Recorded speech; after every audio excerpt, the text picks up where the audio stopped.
Hello, friends, and welcome to the second episode of Interfaith Connections with Reverend Selena.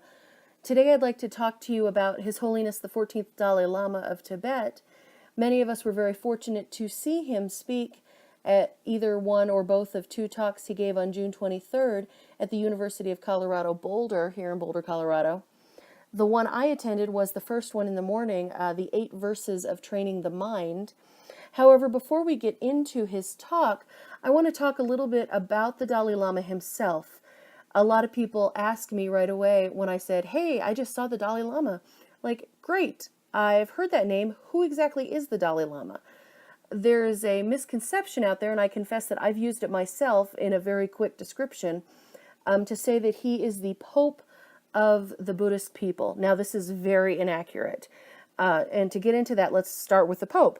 So His Holiness the Pope is a priest. He is the Bishop of Rome, and considered by the Catholic tradition, he is the Catholic world leader and the successor of St. Peter the Apostle. So Jesus left the church in the hands of St. Peter, and the Pope is the successor, the man who has taken over and led the church since the death of Peter. So the popes that we've had in line are each successor of the previous pope, of the previous pope, of the previous pope, who was the successor of Apostle Peter.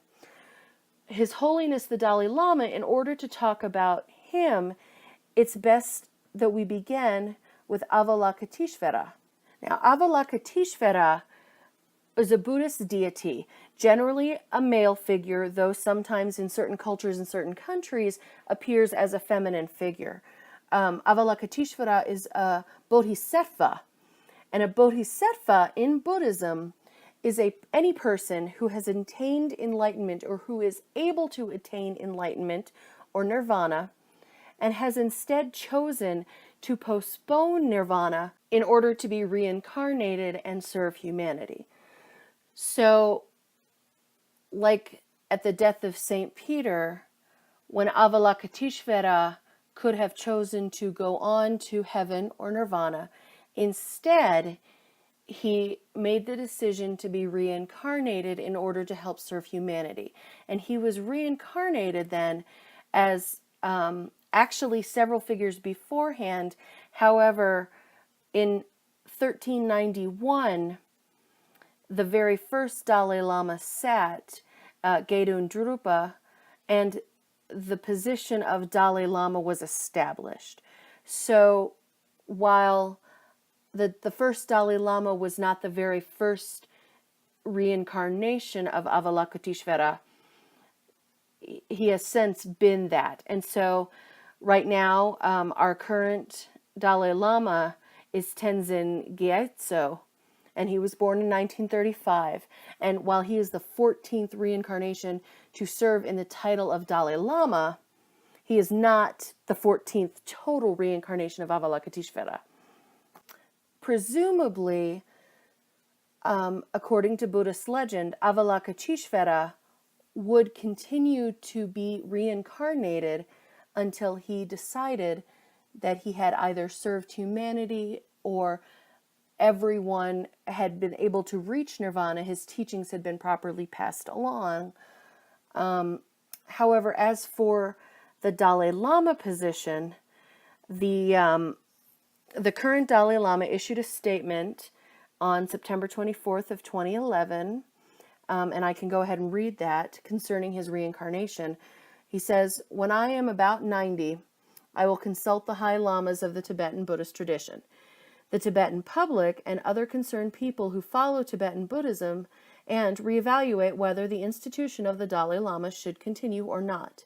On that basis, we will take a decision.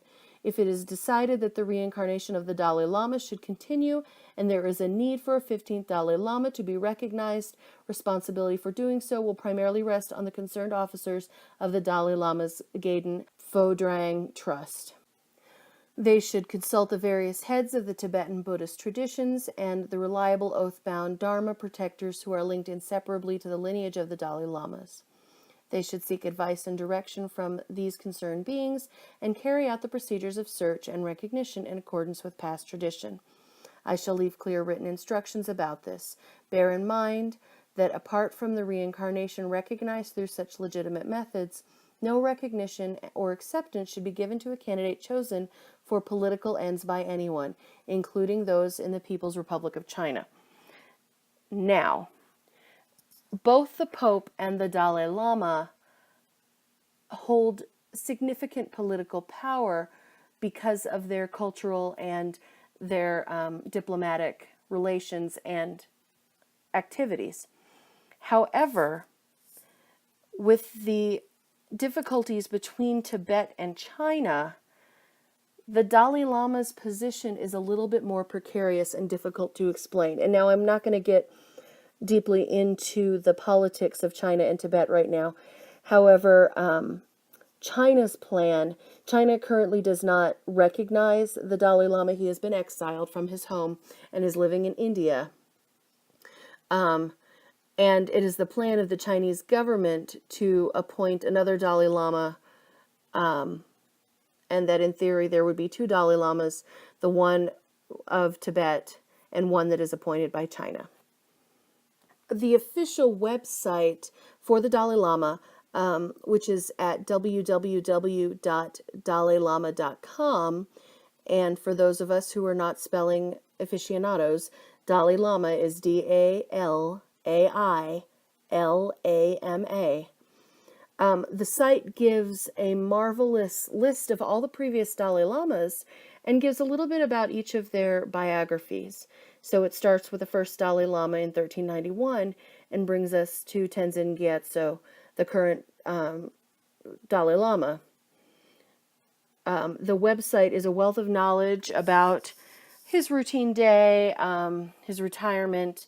There's books, there's questions and answers and awards and some of the dignitaries he's met. It's a wonderful site that I recommend. It can actually be translated into several languages for your reading pleasure.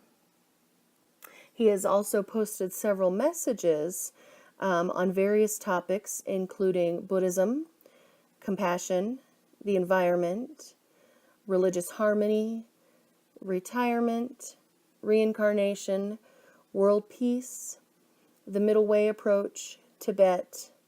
There's some transcripts of various speeches. There is acceptance for awards and articles, essays. There's really just a great deal to explore on the site. This is also where you can find many of the information on his trust, the schedule of where he'll be when, and what he's celebrating and his appearances. And so it's a great site to check out. I highly recommend it.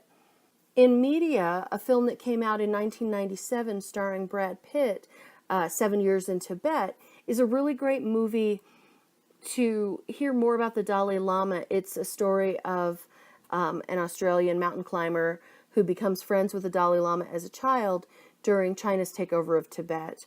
It's got a gorgeous cast. B.D. Wong is there, David Thewlis.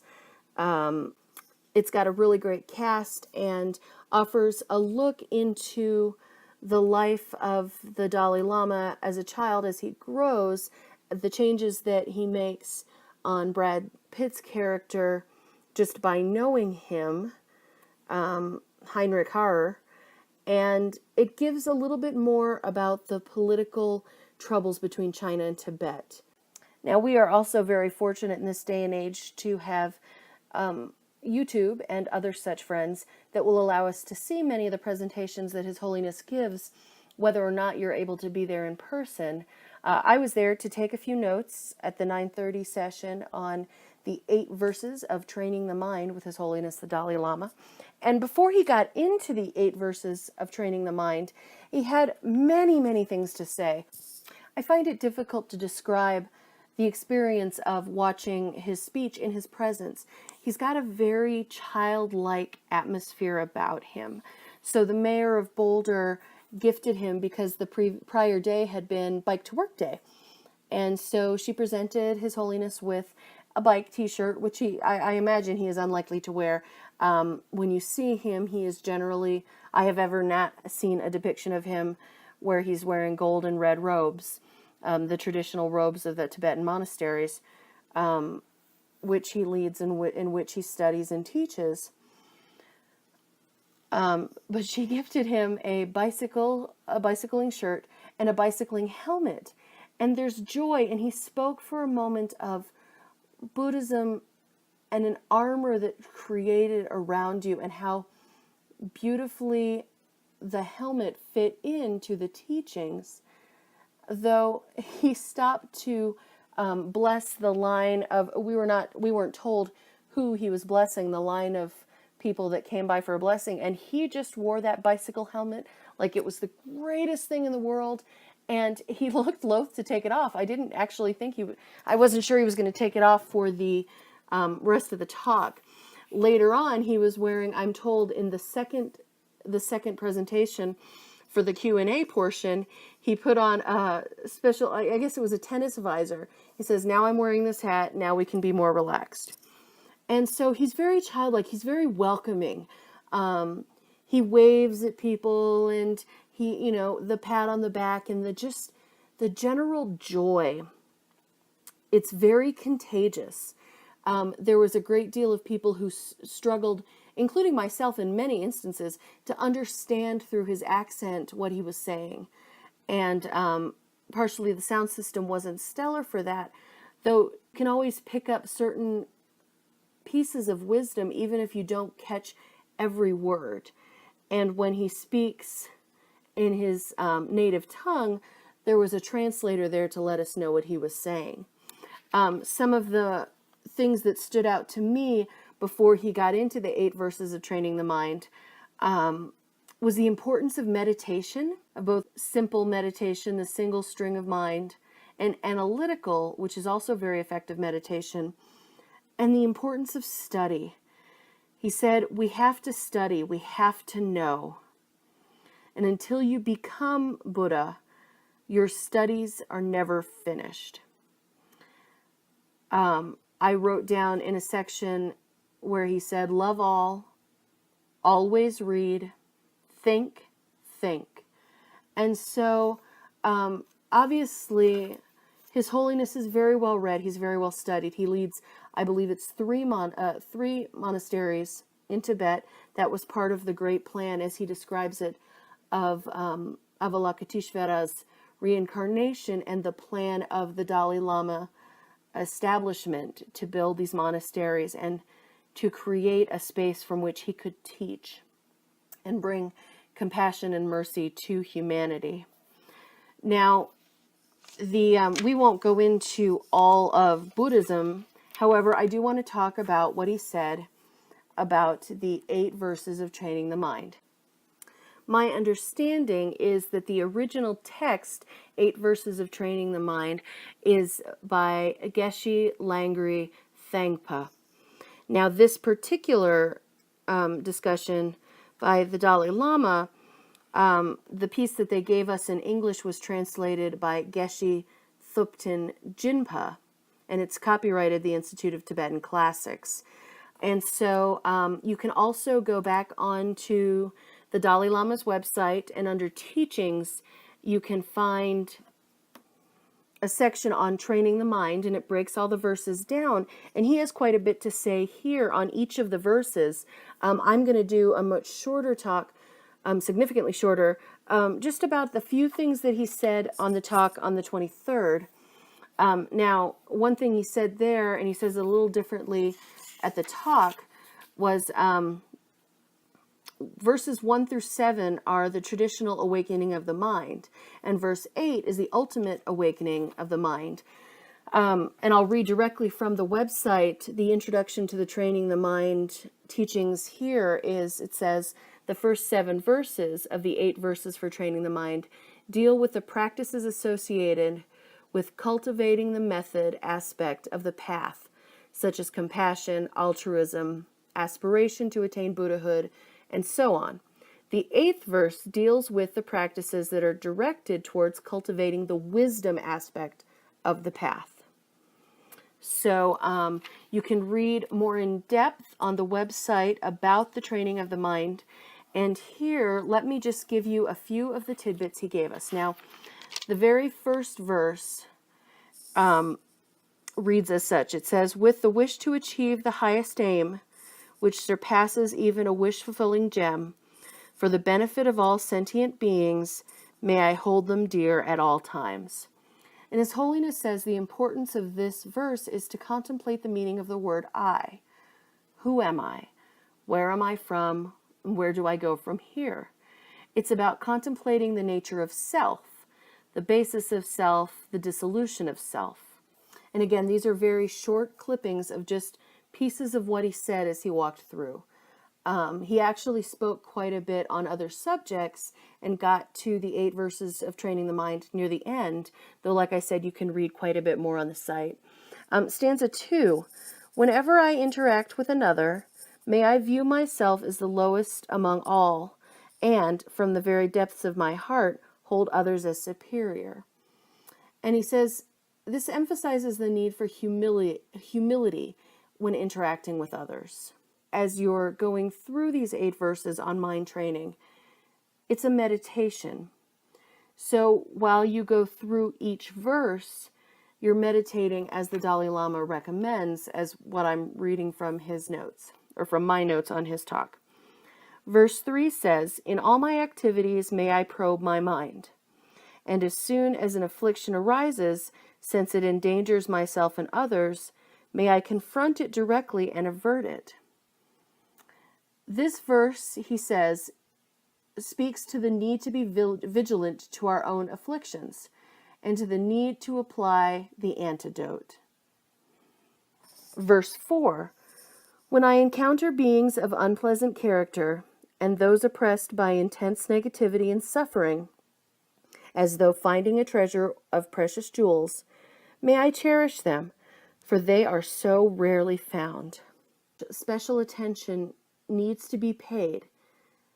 Be even more compassionate to these individuals of unpleasant character.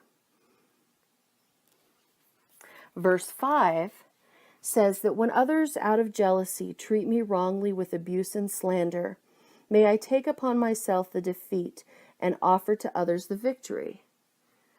This is very simple. He says on number 5, give the others the victory.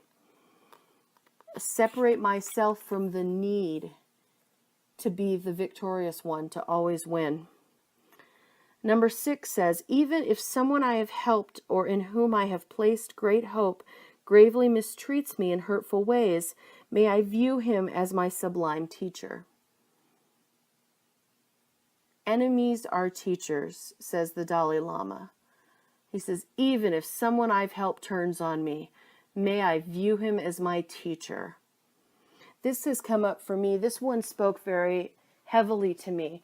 It's very easy to be angry and to hate when someone has treated you, especially someone that you've trusted.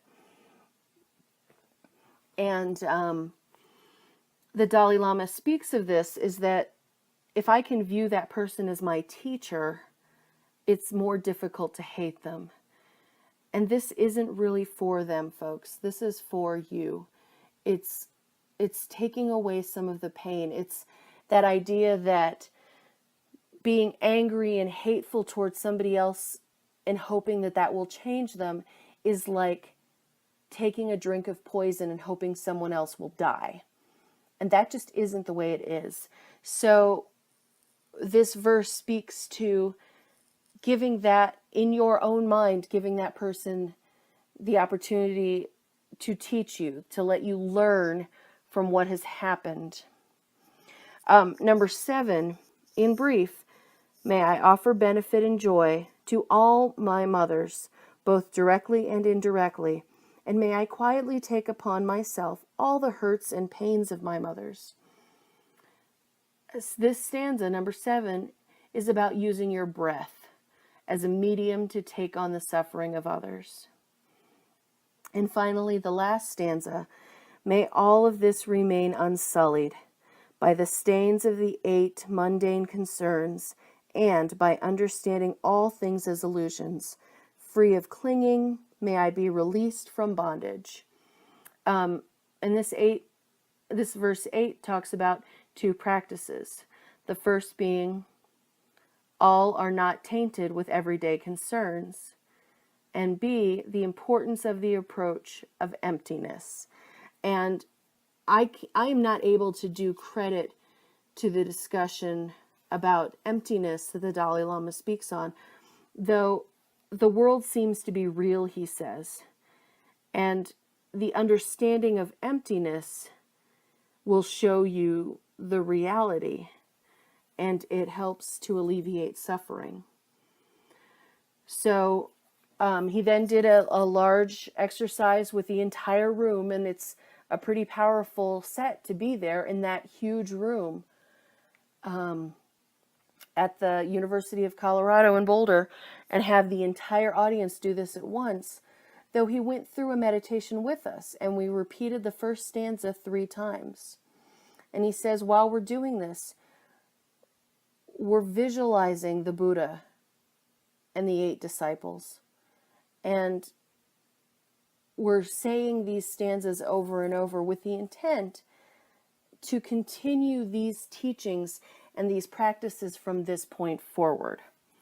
And so now I confess to you that I did not continue to practice these in the traffic home. However, the great thing is that we're all works in progress, and we don't have to be one with the traffic immediately. The trick is to continue to practice with these practices.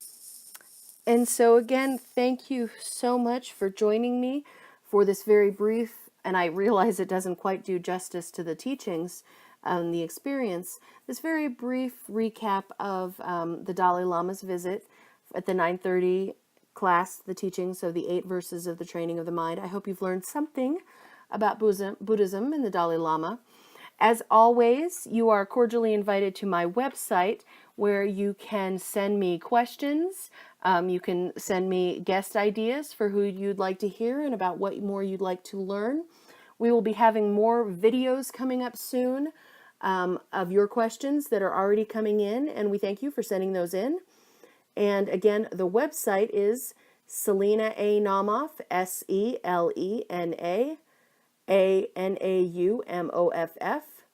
Selena ANaumoff, SelenaANaumoff.wix.com/RevSelena. We hope to see you soon at our next podcast, and thanks so much for tuning in.